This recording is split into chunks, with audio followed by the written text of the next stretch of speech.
Hi, I'm Ivan Cervantes, otherwise known as Ivan, but you can call me Ivan Cervantes for short. I'm Alex. Today we're going to teach you about safe driving. And what the signs mean, and the correct way to pass the test. So let's get started.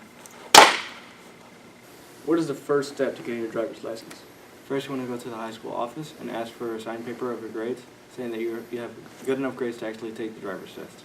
What next?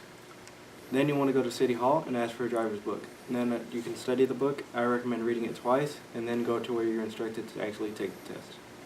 How do you take the written part of the test? You can either take it by handwritten, or now you can do it on the iPad.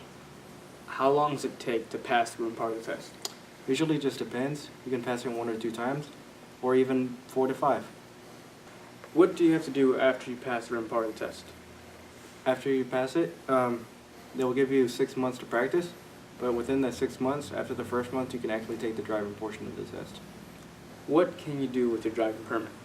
You can drive, but with a licensed adult. You can't drive alone or with friends. What are the main things you need to know before taking the driving portion of the test? You will want to know all the signs and all the common traffic regulations. And since we're on the topic of signs, we're going to tell you some of the signs and what they mean. Yeah. Speed limit. Rectangular signs with a white background and black letters and numbers and notifies you how fast you can go. The stop sign is one of the most common and important signs. The sign has a very notable appearance due to its octagonal shape and red and white colors. One-way sign is a rectangular sign letting you know that you can only go in one direction, because that's the only way the traffic is allowed to go. Handicap parking. Noticeable due to its blue color and is allowed for only people with a physical disability. Pedestrian crossing. Pedestrian crossing sign is a pentagonal shape and it's yellowish and green. Only pedestrians can cross the road, so they have the right of way. No left or right turns. Colors black, white, and red. Red circle with a slash.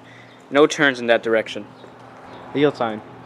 You can notice it by its triangle shape, which is red and white.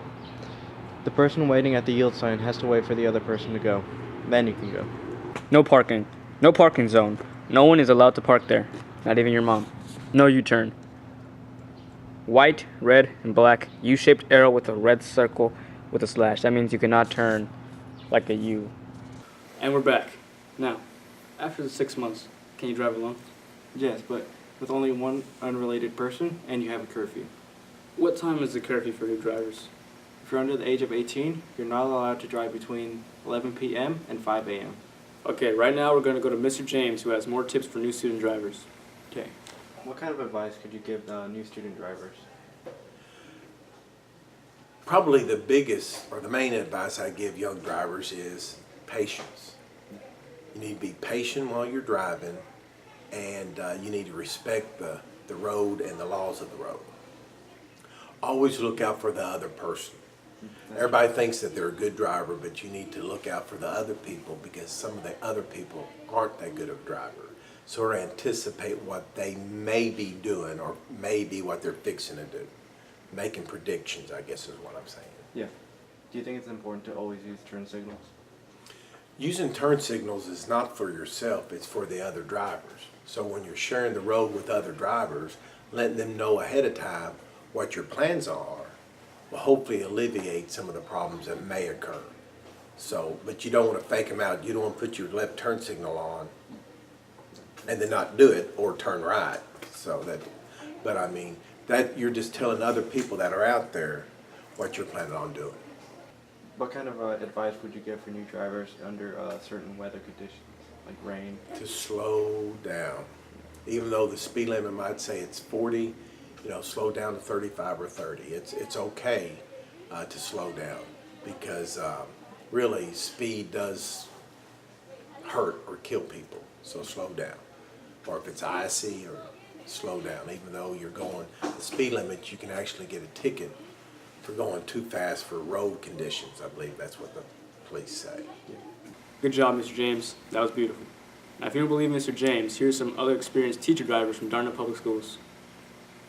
New student drivers, or any student drivers, or any adult drivers, just drive.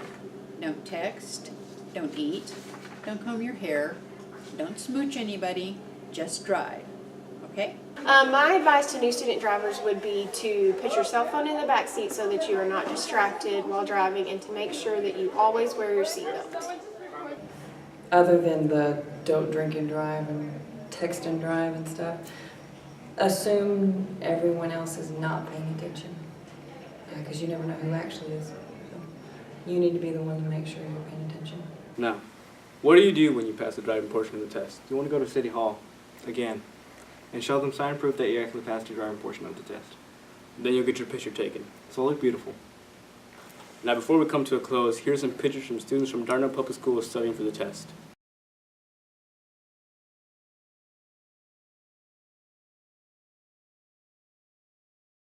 So there you have it.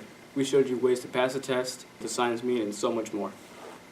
We hope this will help you pass the driving test and become a good and safe driver. This is Alex and Ivan signing off.